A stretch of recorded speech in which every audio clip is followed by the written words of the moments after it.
Hello friends, welcome back to Andhra Samil. இன்னைக்கு என்ன recipe பார்க்க போறோம்னா ஒரு சிம்பிளான மில்க் ஸ்வீட் தாங்க செய்ய போறோம். ரொம்ப சிம்பிள்ங்க. வீட்டுக்கு யாராச்சும் கெஸ்ட் வந்தாங்கன்னா உடனே செஞ்சு கொடுக்கலாங்க. அப்ப இந்த மில்க் ஸ்வீட் ரெசிபி எப்படி செய்யறதுன்னு பார்க்கலாமா? அதுக்கு ஒரு மிக்ஸி ஜார் எடுத்துக்கினேன். 1 கப் அளவுக்கு சுகர் எடுத்துக்கிறேன். இது கூடயே 2 ஏலக்காய் சேர்த்துக்கிறேன். உங்ககிட்ட ஏலக்காய் பொடி இருந்தா கூட ஏலக்காய் பொடி சேர்த்துக்கோங்க. இந்த சுகரை நல்லா கிரைண்ட் பவுடரா பண்ணிக்கணுங்க. பாருங்க நல்லா கிரைண்ட் பவுடரா பண்ணிக்கணும். இப்போ ஒரு மிக்சிங் பவுல் எடுத்துக்கலாம். இந்த சுகர் பவுடரை நம்ம சலிச்சுக்கலாம். மில்க் ஸ்வீட்டுக்கு வந்து சுகர் வந்து நல்லா கிரைண்ட் பவுடரா பண்ணிக்கினாதாங்க நல்லா டேஸ்டாகவும் இருக்கும். பாருங்க நல்லா சலிச்சுக்கணும். இப்போ 6 பிரெட் எடுத்துக்கினாங்க. இப்போ இந்த சைடில் இருக்கிறதெல்லாம் நம்ம கட் பண்ணிக்கலாம். உங்களுக்கு ஸ்வீட் அதிகமாக வேணும்னா இன்னும் கூட ஒரு 4 பிரெட் கூட நீங்கள் எக்ஸ்ட்ரா கூட எடுத்துக்கலாம். நீங்கள் ஸ்வீட் எவ்வளோ வேணுமோ அதுக்கேற்ற மாதிரி நீங்கள் பிரெட் எடுத்துக்கலாம். பாருங்கள் சைடில் இருக்கிறதுல கட் பண்ணிக்கினேன். இப்போது இந்த பிரெட்டில் சின்ன சின்ன பீஸாக கட் பண்ணி எடுத்துக்கலாம். பாருங்கள் இந்த மாதிரி சின்ன சின்ன பீஸாக கட் பண்ணி எடுத்துக்கணும். எல்லா பிரெட்டு இதே மாதிரி தாங்க கட் பண்ணி எடுத்துக்கணும். பிரெட்டில் வந்து சைட் பகுதி இருக்குல்லங்க, இது வந்து தூக்கி போடாதீங்க. பிரெட் கிராம்க்கு யூஸ் பண்ணிக்கலாம். பாருங்கள் இப்போது இந்த பிரெட்டுவை சின்ன சின்ன பீஸாக கட் பண்ணது இப்போது கிரைண்ட் பண்ணிக்கலாம். நல்லா பொடியாக கிரைண்ட் பண்ணிக்கலாம். பாருங்கள் நல்லா பொடியாக கிரைண்ட் பண்ணிக்கணும் இந்த பிரெட்டுவை. இப்போ இந்த பிரெட்டு வந்து சுகர் பவுடரில் சேர்த்துக்கலாம். பாருங்கள் இப்போது இந்த சுகர் பவுடரில் இந்த பிரெட்டுவை சேர்த்துட்டு நல்லா மிக்ஸ் பண்ணி விட்டுக்கலாம். பிரெட்டு சுகரு நல்லா மிக்ஸ் ஆகிற மாதிரி நல்லா மிக்ஸ் பண்ணிக்கணும். பாருங்கள் இப்போ நல்லா மிக்ஸ் பண்ணிட்டோம். இப்போது 1 கப் அளவுக்கு மில்க் பவுடர் சேர்த்துக்கிறேன். சேர்த்துட்டு இந்த 3 நல்லா மிக்ஸ் பண்ணிக்கணும். பாருங்கள் நல்லா அழுத்தி மிக்ஸ் பண்ணிக்கோங்க. அப்போ தான் இந்த ஸ்வீட் நல்லா டேஸ்ட்டாக இருக்கும். இப்போ பாருங்கள் நான் வந்து பாலோட ஏடு எடுத்திருக்கேன். உங்ககிட்ட பாலோட ஏடு இல்லைன்னா நீங்கள் பால் சேர்த்துக்கோங்க. பால் வந்து 2-3 ஸ்பூன் தாங்க சேர்த்துக்கணும். நிறைய சேர்த்துக்கூடாதுங்க. ஸ்வீட் வந்து ரொம்ப லூஸ் ஆகிடுங்க. பார்த்து சேர்த்துக்கோங்க. பாருங்கள் நான் வந்து 3 ஸ்பூன் அளவுக்கு பாலோட ஏடு தான் சேர்த்துக்கினேன். இது எல்லாமே சேர்த்து நல்லா மிக்ஸ் பண்ணிக்கணுங்க. இந்த ஸ்வீட் வந்து நல்லா திக்காக ஒரு வரை நல்லா மிக்ஸ் பண்ணிக்கினே இருக்கணுங்க.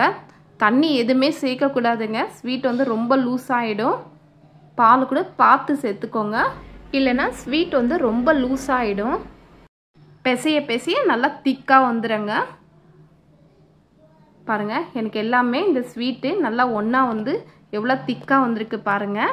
இப்போ இந்த ஸ்வீட்வே நம்ம ஒரு ட்ரே பாக்ஸ் எடுத்துக்கலாம்.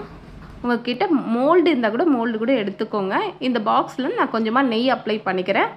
அதுக்கப்புறமா பட்டர் ஷீட் வச்சுக்கிறேன். உங்கள்கிட்ட பட்டர் ஷீட் இல்லைனா கூட பரவாயில்ல. பாருங்கள் இது மேலே வச்சுட்டு இந்த பட்டர் ஷீட் மேலே கொஞ்சமாக நெய் அப்ளை பண்ணிக்கிறேன். இந்த பட்டர் ஷீட் மேலே நெய் நல்லா கம்ப்ளீட்டாக அப்ளை பண்ணிக்கோங்க. ஸ்வீட் வந்து ஒட்டாமல் வரும். பாருங்கள் நல்லா அப்ளை பண்ணிட்டேன்.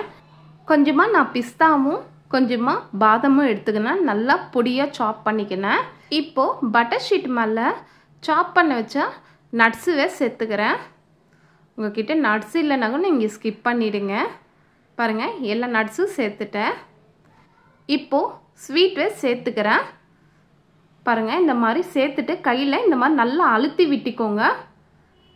உங்களுக்கு எந்த ஷேப் வேணுமோ அந்த ஷேப்பில் நீங்கள் மோல்டில் வச்சு கூட நீங்கள் செஞ்சுக்கலாம். பாருங்கள் நல்லா இந்த ஸ்வீட்வை கையில் நல்லா அழுத்தி விட்டுக்கலாம். அதுக்கப்புறமா ஸ்பூனில் கூட இந்த மாதிரி நல்லா அழுத்தி விட்டுக்கோங்க. இந்த ஸ்பூனில் அழுத்தி விட்டிங்கன்னா நம்மளுக்கு நல்லா ஷேப்பாக வரும். அதனால் நான் இந்த மாதிரி அழுத்தி விட்டுக்கிறேன் ஸ்வீட்வை. பாருங்கள் நல்லா அழுத்தி விட்டுக்கினேன். இப்போ இந்த பாக்ஸை நம்ம ஒரு பிளேட்டில் வச்சு திருப்பி போட்டுக்கலாம். இந்த ஸ்வீட்டுவே ஆற வச்சு தான் கட் பண்ணி சேர்த்துக்கணும்னு அவசியம் இல்லைங்க. அப்படியே நீங்கள் திருப்பி போட்டுக்கலாம். பாருங்கள் ஒரு 2 தட்டு தட்டினாவே இந்த ஸ்வீட் வந்துடுங்க. இப்போது பட்டர் ஷீட் வரையும் நம்ம தனியாக எடுத்துக்கலாம். பாருங்கள் பார்க்கவே இந்த ஸ்வீட்டு இவ்வளோ சூப்பராக இருக்குது. இப்போ இந்த ஸ்வீட்டுவை நம்ம என்ன சைஸ் வேணுமோ அந்த சைஸில் கட் பண்ணிக்கலாம். உடனே குழந்தைங்க கேட்டால் கூட நம்ம வீட்டிலே செஞ்சு கொடுக்கலாங்க. நம்ம ஸ்வீட் ஷாப்பில் போயிட்டு வாங்கி கொடுக்கணும்னு அவசியம் இல்லைங்க.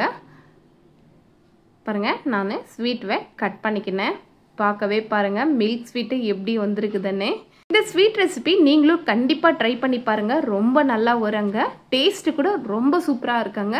இந்த ஸ்வீட் ரெசிபி உங்களுக்கு பிடிச்சிருந்தா ஒரு லைக் பண்ணிக்கோங்க, சப்ஸ்கிரைப் பண்ணிக்கோங்க. வேறு என்ன வீடியோஸ் வேணுமோ எனக்கு கீழே கமெண்ட் பண்ணுங்கள். அடுத்த வீடியோவில் பார்க்கலாம். நன்றி, வணக்கம்.